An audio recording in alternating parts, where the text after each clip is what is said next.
Народное радиода «Жұлдыз жорамал».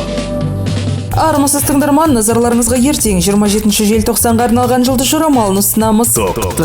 Жылы сөздерден аулақ болыңыз, өзіңізді қалай сезінетіндігіңізді айтудан тартынбаңыз. Сонда сіз соның орнына қанша алатындығыңызды көресіз. Бүгін жұмысқа дайын болу үшін көп уақытыңыз жұмсалады. Өзіңізді жиі тыңдауыңыз керек. Мағынасыз қарсылықты болдырмау үшін бақылауда болыңыз. Бүгін егіздердің әрекет ететін уақыты. Өз көңіл күйіңізді жасайсыз. Жаулармен ойнаудан қорықпаңыз, сәттілік сіздің жағыңызда. Бүгін сіздер көпшілік ортада демала аласыздар. Өйткені дәл бүгін сіздерге осы қажет. Өзіңіздің рухани дамуыңызға уақыт табуға тырысыңыз.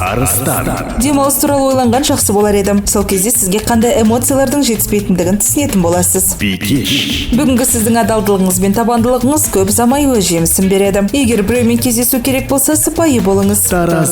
Бүгін таразыларға қауіп-қатерге байланысты әрекет етуге рұқсат етілген. Өйткені нәтижесінде сіздің іс-әрекетіңіз ақталады. Саршаяндар кешке жалғыз қалғысы келеді. Бұл оларға жаңа күш береді. Сондықтан жалғыздықтан бас тартпаңыз. Қайғылы қысқа музыкалар керісінше мергендердің көңіл күйін көтереді. Сондықтан сүйікті әніңізді тыңдасаңыз болады, бірақ дауыстап айтыңыз. Материалдық қиындықтарға деген жеңіл көзқарас шығындарға келуі мүмкін. Тауешкілер өмірде баяу, бірақ сенімді түрде жүзіп жүреді. Қажетті адамдармен ортақ тіл табуға тырысыңыз. Бәрін алдын ала ойластырыңыз. Бір нәрседен басқасы үшін бас тартудан қорықпаңыз. Бұл таңдау сізді қуантады. Бүгінде әртүрлі үлкен сөздер мен уәделерге құлақ салудың қажеті жоқ. Олар жартылай ғана шын болып шығуы мүмкін.